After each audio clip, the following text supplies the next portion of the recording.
Halo semuanya, saya ingin jawab tuduhan calistung dari Bung Ferry. Bukan dengan makian, tapi dengan dua hal yang jauh lebih serius. Cacat logika dan amnesia. Karena yang sedang kita hadapi sekarang bukan sekedar beda data atau beda opini, tapi kerusakan logika yang menggerogoti diskusi publik. Dan ini akan saya bahas pelan-pelan dalam beberapa part, karena kita bukan lagi sedang berdiskusi sehat, tapi sedang menghadapi situasi di mana argumen diganti dengan framing dan serangan personal. Kapan ya terakhir kali kita bisa beda pendapat tanpa harus diserang rame-rame? Mari kita bahas.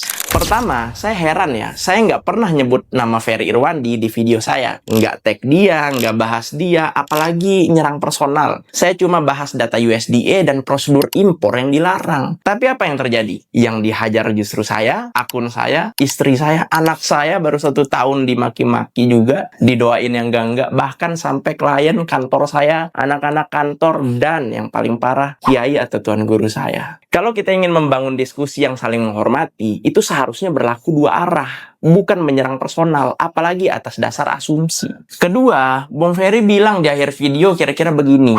Orang ini, Bang Halim ini, kalau dia keliru, mungkin maksudnya nggak jahat, iya, dia bisa melakukan penyesatan publik yang luar biasa, sehingga segregasi dan konflik horizontal itu semakin melebar gitu loh. Tapi Bung, izinkan saya bilang, justru Anda sendiri yang memulai ini. Kenapa? Karena sejak awal, fokus Bung Ferry bukan pada argumen saya, tapi langsung pada siapa saya. Dia ini relawan Gibran, dia ini pro pemerintah, dia ini pendukung kejaksaan, bahkan judul videonya sendiri bilang, pendukung kejaksaan. Ini contoh klasik dari apa yang disebut dengan logika sebagai false dikotomi atau dikotomi palsu. Seolah-olah publik cuma punya dua pilihan, lu di kubu kejaksaan atau lu di kubu Tom Lembong. Padahal publik bisa aja kan berdiri di tengah dan berpikir berdasarkan data dan prosedur. Dan ini bukan sekali. Coba deh, Bung ingat lagi video ini.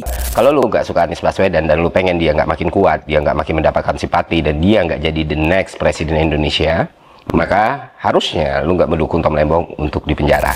Itu lagi-lagi false dikotomi, seolah-olah publik cuma bisa pilih Anies atau lawannya Anies. Bukan soal benar atau salah, tapi soal lu dari rumah mana. Ini yang saya bilang berbahaya, karena diskusi publik akhirnya dibaca berdasarkan warna politik, berdasarkan rumah, berdasarkan lu siapa. Bukan pada substansi, yang akhirnya saya bertanya-tanya, apakah Bung Ferry ini benar-benar ingin netral, atau hanya ikut arus polarisasi yang makin keras? Kalau semua argumen dibaca dari warna, dimulai dari lo siapa, ya diskusi publik kita akan terus mati pelan-pelan karena hal ini. Jadi gimana menurut kalian?